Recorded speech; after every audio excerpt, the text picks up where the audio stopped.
120억 원대 전세 사기 혐의로 구속된 이른바 건축왕 사건. 이 사건의 피해자가 숨진 채 발견됐습니다.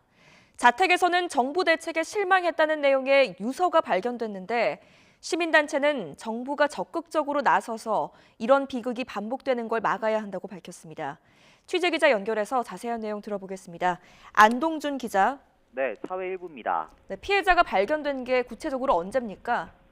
네, 이른바 건축왕의 전세 사기 피해자 30대 남성 A씨가 숨진 채 발견된 건 그제 오후 5시 40분쯤이었습니다.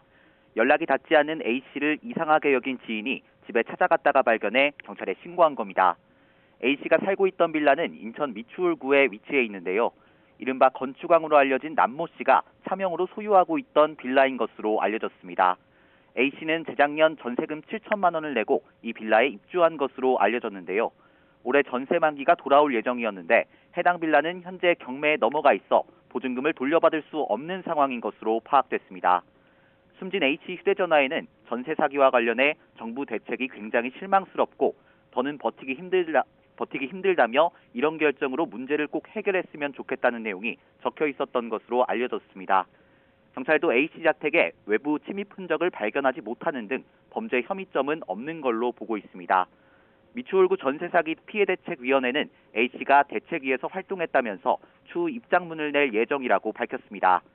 이와 관련해 참여연대는 똑같은 비극이 반복돼서는 안 된다며 정부와 국회가 피해자 구제에 적극적으로 나서줄 것을 촉구했습니다.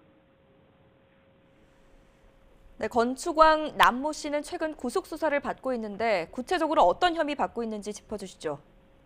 네, 이른바 건축왕으로 불리는 60대 남모 씨는 인천 미추홀구 일대에 2,700채가 넘는 아파트와 오피스텔을 차명으로 소유한 것으로 파악됐습니다.